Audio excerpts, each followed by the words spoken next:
our goal our goal really is to kind of go through all these new trips that are out there and let people see what's there for 2025. So I say we get started so that we can all keep moving on with our evenings and our afternoons. Gerald, you want to get it moving?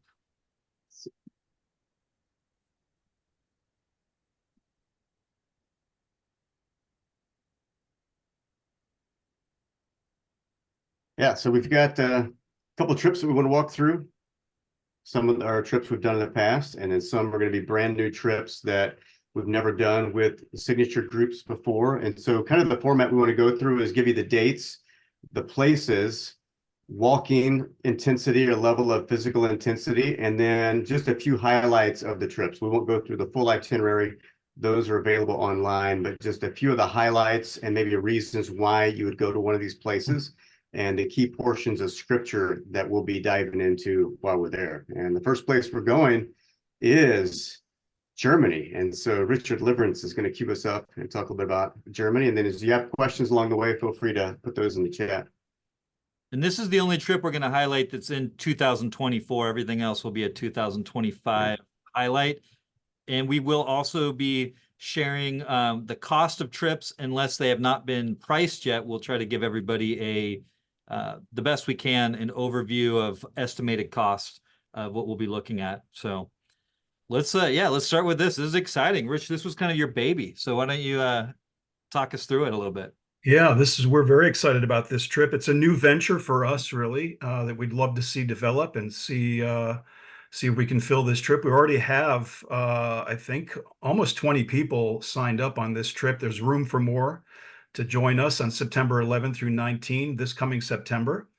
It's $37.90. That's ground only. And the reason we're doing ground only is because we thought we would make it open for people. A lot of times people go to Europe, they want to do more than just maybe see Germany while they're in Europe. Maybe they could see some other sites, some other countries as well. So we left the air open for each traveler to get their own air and determine when they're going to arrive and when they're going to leave and how they're going to do that. So I think that'll work really well. Everybody's arriving, though, on the 11th, and that's essentially a free day. We're going to meet that night at the hotel just for kind of a welcome dinner, and then an overnight. Then we start in Berlin the next morning, and we're in Berlin. Seeing some of the sites there, and Berlin is kind of focusing a little bit on World War II sites. It'll be really interesting to do that. But then we're headed right after that down to Wittenberg. And Wittenberg is really that city that where we count the start of the Reformation. Now, why am I personally excited to see this trip go is because of the chance for us really to underscore the importance of the gospel. In the 16th century in Europe, that was at the heart of the debate of what did it mean? What was the gospel? What did it mean to be saved? What did it mean to be a Christian? And those things were really defined. I like to say reclaimed, because it's certainly what the apostles taught, but then through ecclesiastical hierarchy, we kind of lost sight of what the gospel was. And this was a reclaiming of the gospel. So a trip like this and going to significant sites in the Reformation, particularly of Martin Luther, who he was not the only reformer, obviously, but he certainly was at the key to the start of the major movement of the Reformation. So taking you to Wittenberg, taking you to the Castle Church, where tradition says that Luther posted his objections to the work of indulgences by the Roman Catholic Church. And so we're going to actually see the door where that was done. We're going to take you down through some of the sites in his life where he was born. We're going to take you to Wartburg Castle as well, where he translated the New Testament from Greek into German and really started the impetus of translating the text out of Latin into the languages of the people so they could understand it. We're going to take you down to another wonderful castle known as the Vesta Coburg. There he was imprisoned for a time when he was and being essentially exiled from the Holy Roman Empire. He spent some time here under the protection of a local prince. So we're going to get the story of Luther, and all the way through, we're going to talk about the gospel. We're going to talk those significant doctrines that define the Reformation. and the priority on the text of Scripture. And then we're going to go to a place that's not part of the Reformation, but really cool, which is Neuschwanstein Castle of Ludwig II. And we're going to tour that and see a little bit of the Bavarian Alps before flying out from Munich. So it's going to be a fantastic trip. And we've kind of positioned it too right at the time of Oktoberfest. So if you want to get a little German culture, we're going to end this on a Thursday. And then I think Friday or Saturday is when the Oktoberfest in Munich starts. And so you can put on some lederhosen and dirndl and go enjoy some German dancing and a pretzel or a beer. So I think that'll be really fun for everybody who joins us. Rich, we'll do the questions now. And so the way questions will be is you can type them into the chat and we can answer them. And but one of the questions asked is, since air is being done on your own, if you need help, is GTI available to give some options to that? Yeah, GTI can help give you some ideas of what to do, and it really depends on where you want to go from and where you want to how you want to arrive. We need you to arrive in Berlin, but what you do afterwards is entirely up to you. But if GTI can certainly give you some suggestions and help on that. Yep. And you said how many miles of walking? So we're talking about 3 to 5. We'll be on a bus, and so you'll be on and off a bus as we go from site to site. There might be two. We've tried to keep the time between cities, the travel time, down to a minimum, no more than 3 hours travel. But there will be walking through the town. There will be some walking through castles, which can have cobblestone things and uneven stone steps and that sort of thing. So you need to be agile and need to be somewhat in shape. We're not going to do any major hikes though, like you might in Israel. Yeah, and I think something else to point out too is that this trip, lunches are on your own too, because we're letting people eat the food in the areas that we'll be at. So, Rich, you mentioned the imperative of the Reformation to the gospel. If I go on this trip, like what parts of the Bible am I really going to dig into and maybe come away from this trip appreciating and understanding deeper, regardless of whether I'm a Reformed, Calvinist, or maybe I'm more of a Pentecostal or Anabaptist, right, yeah. or how would I appreciate that greater? Yeah. This is not just for people out of a Reformed tradition. I'm not out of a Reformed tradition. I have a Baptist background, so Southern Baptist. So, but I've always loved the German and Swiss Reformations, particularly because of not only were these guys standing up to all of the powers of their day in the defense of the gospel, but they also articulated the biblical gospel for us. So we're going to go to places like the book of Romans. We're going to examine the Apostle Paul's argument concerning salvation by faith. By faith through by grace through faith, that sort of thing, from Ephesians chapter 2, for example. We're going to look at Luther. What were those passages that brought him to faith? In other words, he was a monk essentially in the Roman Catholic Church, and completely conflicted theologically until he had a real clarity of understanding through his study of the text of Scripture. So we're going to talk about that. What was it that caused him to be led to the faith? What was the Apostle Paul's argument? What those major doctrines concerning the priority of the Scripture, the priority of grace, the priority of faith, those sorts of things we're going to certainly deal with during the study. We should also say that actually a professor of Reformation theology and history is going to lead this. His name is Dan Van Voorhis. He's part of 1517, an organization known as 1517, which is really apropos since 1517 is going to be a major date we'll talk about. And he's going to lead this trip, and I think it's going to be really exciting to hear from him. His doctorate is in Reformation history. He lived in Wittenberg. He's studied all through these sites, so it's going to be really bring a wealth of information to everybody who comes on this trip. I'm excited to see what will happen. So everyone should check it out. Again, this trip is open right now. You can join it. We'd love to have you in September. But let's move into 2025 now. And 2025, the first trip of the year, is one of our favorites. It's Egypt, Jordan. So Gerald, why don't you take us through this trip? Yeah, Egypt, Jordan, March 5th to the 17th. It's covering 2 countries. We begin in Egypt. We wrap up in Jordan. And often when people think of the Bible lands, we think of Israel, obviously, but so much outside of the name Israel, the country or the land of Canaan, the country Egypt is mentioned more than any other place. And so much of the Exodus from the back half of Genesis 37 on, but even as early as Genesis 12, all of Exodus, Numbers, Deuteronomy, at least the first half of Numbers, all of this is taking place in, around, or just out of Egypt. And what I became fascinated with early on is seeing how many Egyptian cultural head nods and linguistic nuances are embedded in those portions of the text that can really only be understood or appreciated with being in Egypt and seeing kind of the cultural nuances. And when you have those, they shine light onto these portions of the text that are taking place there, I think, just in completely insightful ways. And so we start with some of the oldest pyramids, even predating the Pyramid of Giza, the Step Pyramid. And we, after some time in Cairo, getting a span of all of Egyptian history, we then get on a boat, we fly south, we get on a boat, and we're just going to cruise up the Nile River.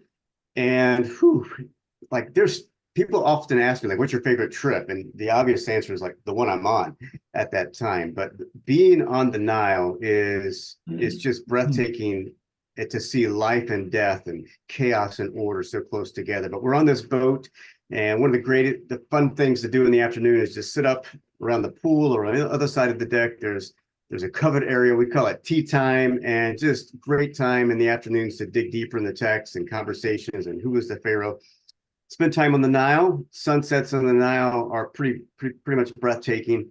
And then when you move further south up the river, you begin to see even just water buffalo and old farmers by it. And you get this idea of, like, I bet this is what it looked like back when Moses was there. And you even see these little reeds in the water, and you can visualize, I think it could have looked like this where Moses was left. And then we also spend time, as we're going up the Nile, is in various temples, and some of the greatest temples that have been preserved in Egypt.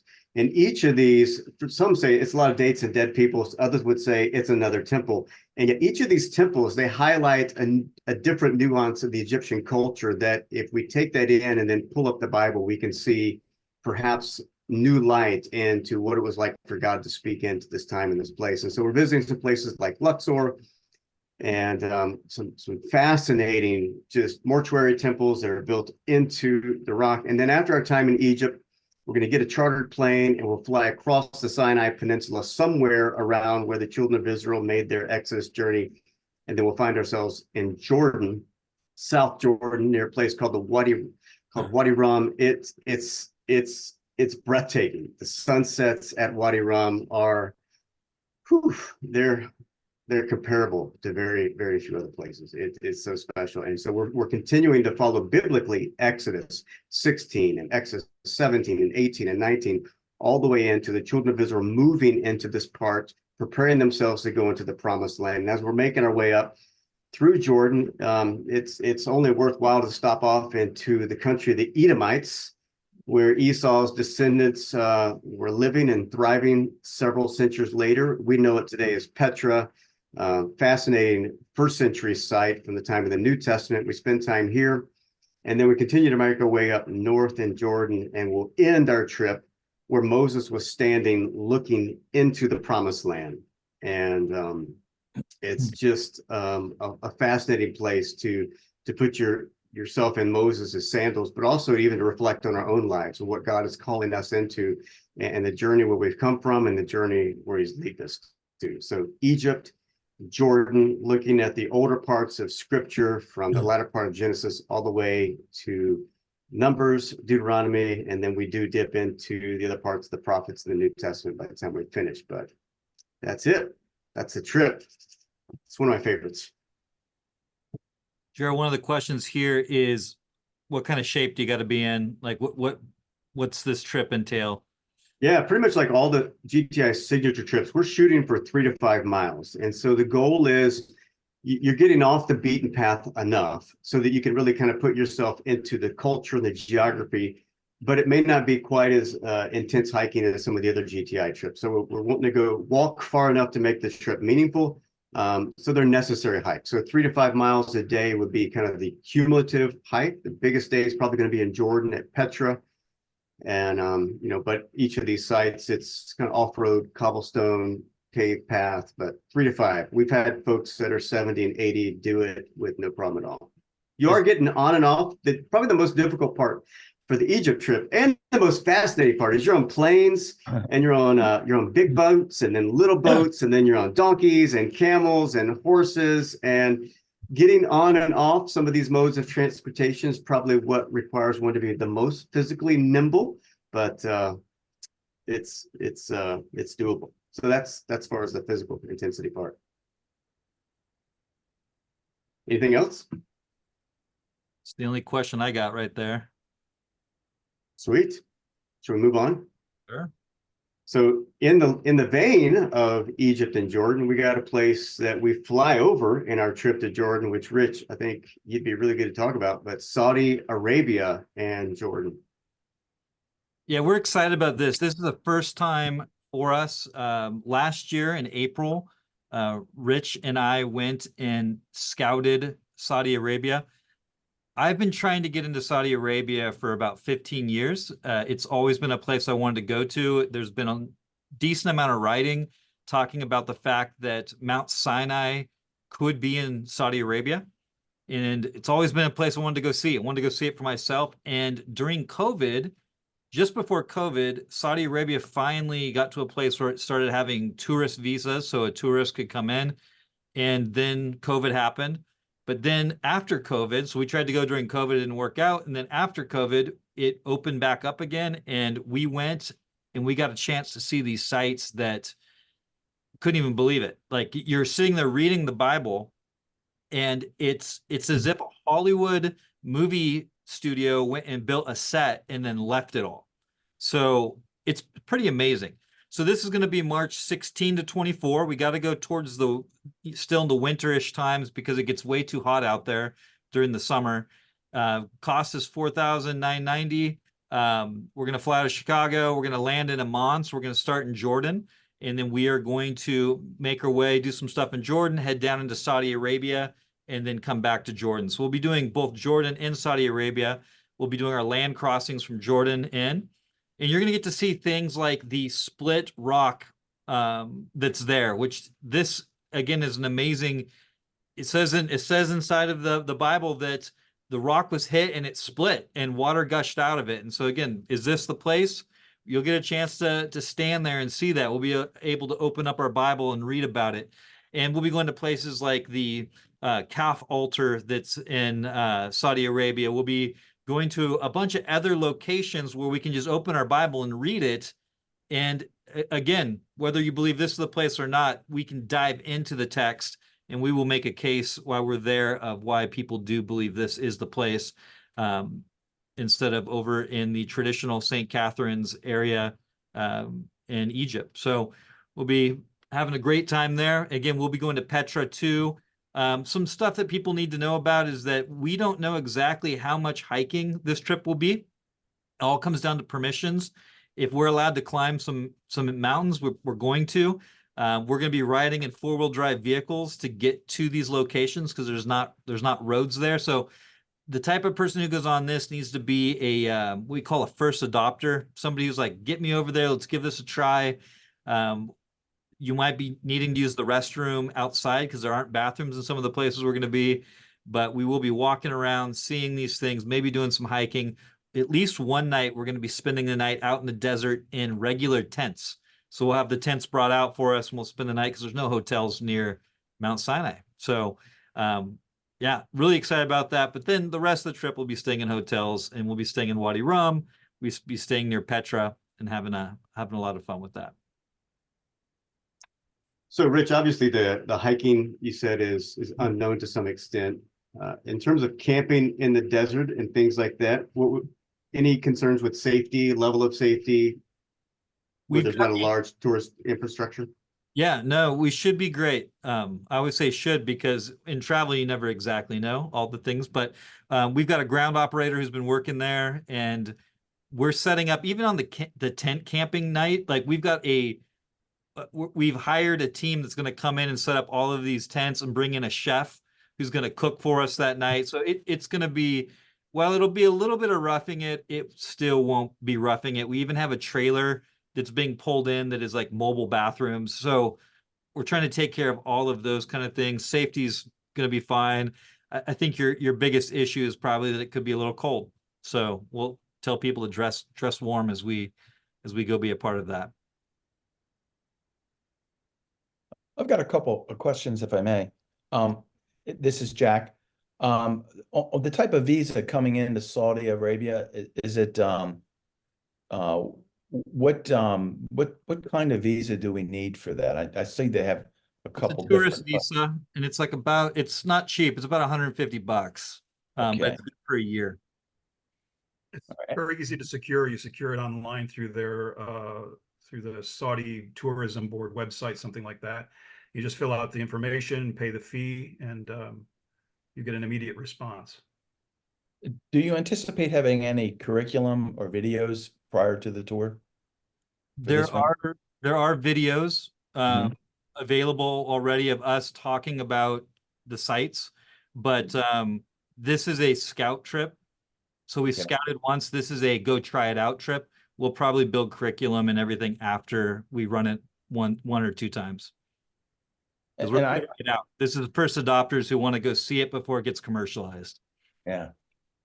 And my last one, and I know that you have already pretty much run most of it out of Chicago O'Hare.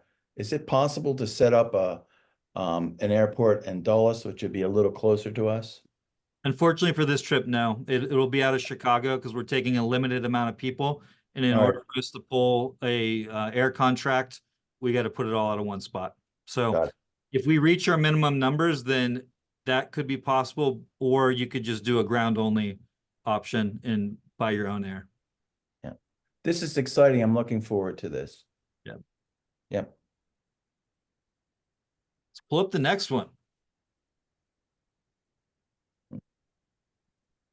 The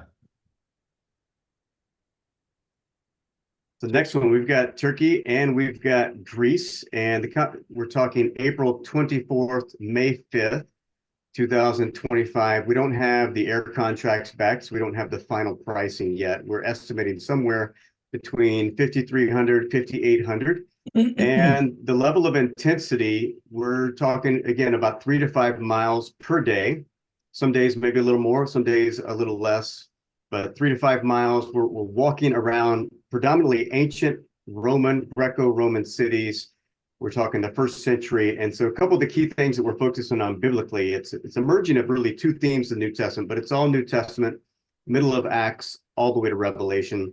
A couple of the highlights are the 7 churches found in Revelation chapter 2 and chapter 3.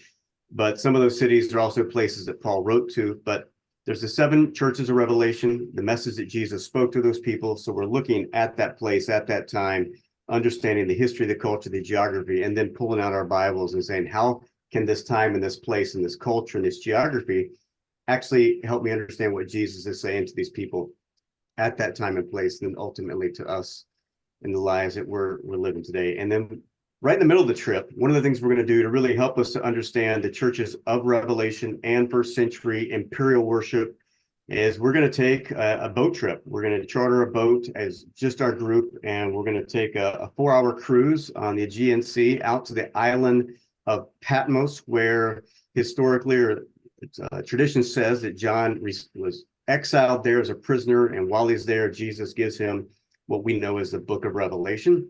And so we'll take a charter boat to the island of Patmos, and we're going to spend the better part of the day there walking along the island up to the grotto or the cave where traditionally is John was imprisoned, where he was at and where he received the vision. And so we'll spend time in the cave and around the cave. More importantly, it's just seeing this island, being on the Aegean Sea, and then talking about what it was like under the imperial rule of Rome, whether that was Nero or Domitian or whatever emperor you want to put on the throne at the time John was writing, but really understanding the text and how John communicates who Jesus is in the midst of this imperial powers of Rome. The other part of the trip, and it's an overlap with some of the 7 churches revelations, we're really looking at the journeys of Paul and the places Paul went, places like Ephesus, places like Colossae. We're looking at letters like Ephesians and Colossians. And then after our time in Turkey, we're going to hop on a plane. We're going to fly across the Aegean Sea and spend 2 full days, 2.5 days in Greece. And we're going to, the highlight cities, there'll be some others that we'll hit along the way, but the main highlights is really looking at Acts 18 and 19, looking at Paul's time in Athens. And then really we'll spend a whole day in the city of Corinth and walk through the book, the letters of 1st and 2nd Corinthians, which I have to say, for me, Corinth, it's one of my favorite places just to walk through the city with your Bible in hand. And every place you stop, you're like, all right, check this out right here. And so that's starts in Turkey, ends in Greece. It's New Testament, Journeys of Paul, Churches of Revelation. Question coming in is, what's Patmos like? Is it a Greek island? Is it what are we talking about here? So it's only, you know, a short bird's fly from Turkey, but technically it is a part of one of the Greek islands. So it's a Greek island, everything's white. Our time there, it's a small island, it's not very big, but we'll actually either bus up to the cave, or there's a pilgrim path that goes right from the port. And it's about a 20-minute walk, just kind of up a slanted hill, and you walk up to the cave. But it's one of the most breathtaking views, especially coming back down, looking out into the Aegean Sea. So it's a small Greek island. We'll have lunch there, and there'll be a little bit of free time there before we get back on the boat to go back just to explore the city of Patmos and do some shopping or something along those lines. Sounds exciting. It's one of the first times we've been able to do a Greek island connected to it. So I think that's a really cool ad. Yep. Looking forward to it. I've been to Patmos on a bigger boat, never with the small charter boat, but I love just being in Patmos. It's just such a great place to step into the story. All right, Stand with Israel. This one is one I get to talk about. It's August 24th to September 5th. We're not sure on the price yet because we can't get pricing on this. It's too far out, but we're expecting it to come in about where our typical signature trips come in. 3 to 5 miles a day of walking is pretty much what it is. But this trip is kind of designed for people who have been to Israel before. But if you've never been, you could come on this trip as well. But our heart behind it is we want to go back and support our friends in Israel. And so this trip is to go back to the places that you love if you've been there. Like, again, being in the Galilee, being in Jerusalem, and these places you love. And so we're going to go do that. We'll get on the water in the Galilee. We'll spend a bunch of time in Jerusalem, up on the Temple Mount, and different places. But we also want to take you to do things you've never done on a trip with us. One of those is just going to some biblical gardens, which is really great. There's an entire giant biblical garden that only has plants and animals and things like that are mentioned in the Bible. And so you get a chance to see all of these things that are biblically talked about in the Bible. And then you get to be a shepherd for a bit. And that's a lot of fun. It brings the Bible alive in a lot of these areas. And then we spend a little bit of time, half of a day, because people always ask us on trips, they say, it would be so good to learn more about how archaeology works. And so we spend a half a day on a dig, and we have real archaeologists who come and teach us what to do. And then they basically oversee it, and we get a chance to do some archaeology and some digging in some of these different places. And it's great. Every time we've done it, we've found quite a bit of stuff. So it's just fun to be a part of that and to understand how archaeology works, because Israel has got so much archaeology going all the time, and that helps us understand our Bible more as the science of archaeology uncovers all of that. We get to go to some places you've probably never been. Akko, we spend time on most of our trips. We don't talk a whole lot about the Crusaders because it's not in the biblical context, but we take a little stop at Akko, which is an underground city from the Crusader time, and it's amazing. And then we get up to Rosh Hanekra, which is just beautiful. It's right on the water, and some amazing sites that again, like in Israel, there are so many places we could go. So we've tried to blend this trip to be a trip that is both the things you love and then things that you don't know you love yet because you haven't seen them. So, but all of that with the context of bringing our Bible to life and at the same time supporting our friends and just showing them, hey, we're back. We're here to hang out with you. We're here to support you. So excited about this trip that will be taking place and hope that people will join it.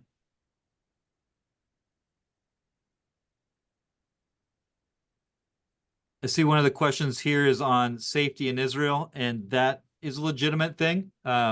We are keeping an eye on all of the things. Currently, it's crazy to say this, but from our ground operators and everybody there, we could run 95% of all of our itineraries currently in Israel right now. Even though the news doesn't feel that way, that is something that we're able to do, which is great. And we're able to do a lot of the things right now that we've always done, but we're also keeping an eye to understanding that people don't always, just because something is safe doesn't mean people's perception to go back that they're ready. So we're giving that a little bit of time. Actually, Gerald and I are heading hopefully to Israel in July at some point to go hang out there. So again, just showing the safety side of it and making sure that's all good. Hey, Rich, one of the other questions is if you can share this information. I know it's typically top secret, but who's going to guide this? What Israeli guide do we have the pleasure of working with of all of our favorite guides? Ronan? Currently, for this trip, we'll probably see some of the guides show up to say hello. But this particular trip, Ronan Ben Moshe will be the main guide on the trip. Yeah, good. Yeah. I can't wait. I've ran this trip now 3 times, and it is a lot of fun, especially for those of us who go to Israel all the time. It's fun to do things that we don't always get to do that often. So sites that are super important in the Bible, but ones that when we're picking sites for our typical tour, they just don't make the cut because they're a little bit further out of the way, or else, hardest part about building a trip is not choosing what you're going to see, it's choosing what you're not going to see as a tour leader. So be a lot of fun. Let's jump to our next one because it really is we based this Stand with Israel trip based off this trip because this is our go-to Israel Jordan typical trip. So Rich, you're all over it. Yeah, this one is also another great option if you have already been to Israel, but maybe haven't seen Jordan, or if you've never been to Israel, you also get Jordan. Either way, it's a fantastic trip. You will see a few sites that are not usually on the classic Israel tour. If you've been on a classic Israel tour, an Israel only tour with GTI, which is really fantastic and unsurpassed, but this one is going to show you a few other things as well, kind of like the Stand with Israel, but maybe not quite as unique. Anyways, we start in Jordan, but by the way, it's September 6th. It's coming up in 2025, the fall of 2025, September 6th to 18. Again, a range 5,600 to 5,900, somewhere in there. The 3 to 5 miles again rule. Make sure you just do some walking beforehand because there's quite a bit of walking in this tour. Starting in Jordan. And Jordan is fantastic. Obviously, there are fewer sites of biblical importance in Jordan than Israel, but the sites in Jordan are extraordinary. They're really fantastic. So Mount Nebo, one of my favorite spots in the world. You see the Dead Sea Valley. You look across to Israel. This is obviously, which said earlier in this meeting, was that's where Moses viewed the promised land. So we're going to start at Mount Nebo, actually, and then we'll work our way down to do Petra, and then also, of course, the center of the Nabateans, and then down to the bottom, Wadi Rum, which is one of the most breathtaking deserts in the world. Really fantastic, and could possibly figure into the biblical Exodus. We believe the Israelites probably passed through here on their way up the eastern side of the Jordanian highlands before they came into Moab and then entered into the promised land. So they probably passed right through here. It's one of the candidates for the wilderness of Paran. So interesting site. It's a fantastic, we stay in glorified tents. They're like little hotel rooms with air conditioning and everything, but they're really fantastic. So I love Wadi Rum. I think that's a favorite for GTI. But then here's another new thing. We cross over in the south at Aqaba into a Lot area, and we go to Timnah, which is another extraordinary desert in the south of Israel. And we take you to see the tabernacle replica that's put on. It's actually put on by an organization that is trying to show the gospel in the ancient tabernacle. It's fantastic. And so we actually go on a tour of the tabernacle, plus see other fantastic sites at Timnah. And then we come up from the south, up through the Dead Sea area, spend some time there, and all the way up to Galilee. You'll spend time in the Sea of Galilee like you do on a classic tour of Israel. And we'll see all those major sites there. And then we'll come down by the coast again, and then into Jerusalem and Bethlehem. We'll spend 3 or 4 nights there, seeing all of the things that are in Jerusalem and Bethlehem. And of course, Jerusalem is the crown jewel of the Middle East and of biblical studies. It's just fantastic there. So that's an exciting trip. If you have not seen Jordan, get on this one. Or if you've not been to Israel, it's another good introduction to Israel as well. Any questions you guys have? Such a good trip. It's It like really is a good trip. Yeah. best way to see it all. Yeah, I love it. Rich, I'm going to jump back for a second because as you said that, it reminded me one thing that stands out different about the Stand with Israel trip is that you get to have dinner with an Israeli family. So I just, as you said all those great things about the trip that you're talking about, I forgot to mention that on the previous one. So that's one thing that your trip doesn't have is you don't get to go to an Israeli family's house for Shabbat. So let's this one's you again, and this one's yes. Okay, this was another exciting. This is great. This is again in fall of 2025, so like more than a year and a half away, or about a year and a half away or so. This again is a ground only because we're going to Europe. We want to give people the freedom to make their own plans and flying in and out. But this one is an expansion of what we are doing this year, focusing on the life of Martin Luther this year. In Germany and Switzerland, we're going to focus on the life of Martin Luther, Melanchthon, some other reformers in Germany, as well as going to Zurich for Zwingli, which is one of my favorite reformers, Zwingli. And then we're also going to study the Anabaptists. And the Anabaptist movement really centered in Switzerland by a guy named Balthasar Hupmeyer. And I think you find those of you who are in strong evangelical or Baptist denominations, you will find a lot of affinity with the Hupmeyer's theology. That will be discussed. We're going to go to some of the major sites of the Anabaptist movement. It's often forgot that the Anabaptists were a very important movement within the Reformation, and sometimes they're dismissed because they weren't. They kind of contended a little bit with the Reformers on certain theological points. The question is, did the Reformers really reform enough? So that's what the discussion of Hupmeyer will also add to this. And then we're going to go all the way down through some beautiful sites in, we're going to do Wittenberg again. We're going to do Luther. We're going to focus on that, go to Wittenberg, go to some of the sites, but then we're going to go to Zurich. And right there you see the Grossmünster Zurich chapel there, or basilica, which is where Zwingli preached. And he brought the Reformation to Germany. Then we're going to go down into the Berner Oberland, right into the Alps, the heart of the Alps, a place called Lauterbrunnen. And this doesn't really have direct Reformation ties, but it is beautiful. And we're going to have lunch right in the midst with a view of the Eiger, the Munch, and the Jungfrau. If you know Swiss Alps, it's beautiful. It'll be a beautiful time of year to do that. And then we're going to take you all the way to Geneva and study the life of John Calvin. So you get 4 reformers on this one: Luther, Zwingli, Hupmeyer, and then also Calvin in Geneva. And so we'll fly into Berlin again. We'll fly out of Geneva. This is going to be an extraordinary tour, a beautiful time of year to be in Germany and Switzerland. And hopefully you'll see the beautiful snow-capped Alps, as well as some great sites throughout all those places that have to do with the Reformation. So very exciting trip coming up. I bet the questions are the same as kind of the Germany one, because it's kind of the same trip. Yeah, it's a similar trip with some added Switzerland, which is and some other reformers where you focus on that. So, well, we got one left in the 2025, and this one's a lot of people are excited about. Gerald, Yeah, sweet. So we've got Greece and Rome. So the trip we talked about earlier, that was the New Testament, it was Turkey and Greece. This one's Greece and Rome.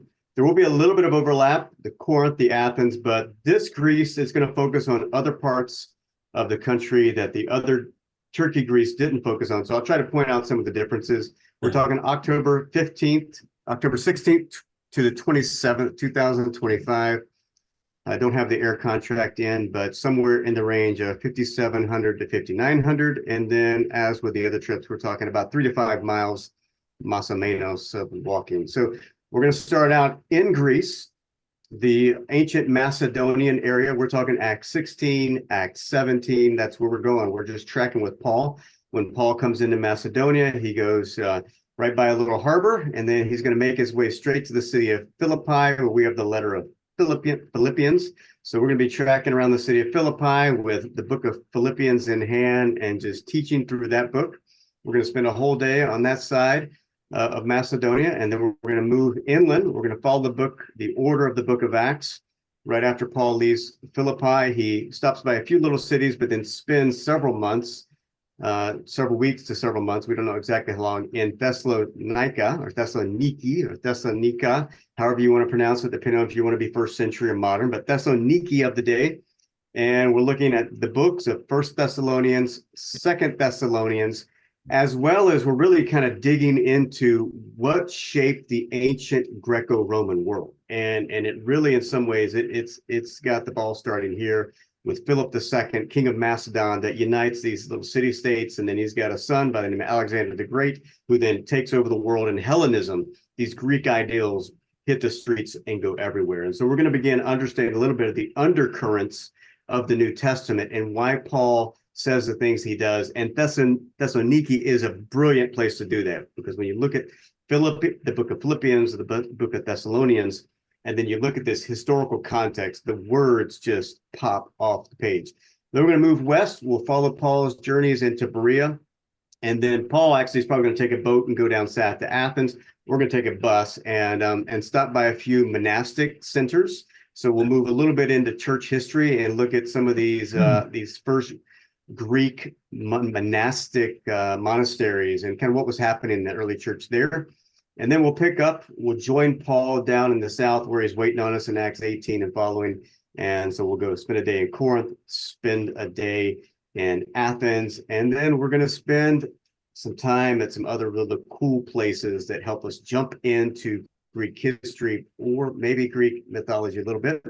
So we'll spend 4 days in Greece, and then we're going to get on a plane and we're flying west to the eternal city, as some would call it, of Rome. And we're just going to I won't go through every place. You can see that in the itinerary, but from Palatine Hill to the Forum to the Colosseum to a day in Pompeii, which isn't in the scripture, but it's during the time of the New Testament or thereafter, locked in time because of the eruption of the volcano. But we'll step into this city and see frescoes and mosaics and architecture that will help us step into the daily life of our first century Roman, more importantly, a first century Christian that's trying to live out their faith in this world. So we'll spend a day there, and then we'll wrap up our time in Rome with Paul in prison. And so we're looking at the last part of Paul's life. So we'll be moving through Acts to the end of the book, looking also at books like First Timothy, Second Timothy, and things like that. And ultimately wrestling with what does it look like for you and I to live out our faith in the world in which we lived as these early Christians did. So that's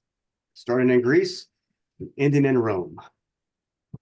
What special thing is happening in Rome that's making it 2025 kind of a big deal? It's going to be a big deal. I mean, every hotel room is just about filling up or already over full. It's a year of Jubilee. And so all of Rome is celebrating the Jubilee. And so people are coming in. And so it's the best of times and the worst of times to be there. But we got our dates locked and we've got rooms held. So God willing, we are going. It's going to be great. Yeah. Anybody else have any questions regarding any of the The trips? Webbers do. Jack, Elaine. I have a question. In Rome, will you be would you be spending time just in hotels overnight or any pensiones? We'll be in hotels every night, but the thing that we are building into this GTI signature trip to Rome is we are creating a bit of free space on one of the days. So if there's things that are not on the itinerary that you've always wanted to do, you will have the freedom to kind of go and explore some on your own, and then we'll reconvene back. So we built that, a little bit of that into the day, but all the housing will be at hotels. Okay. Nice hotels, I might add.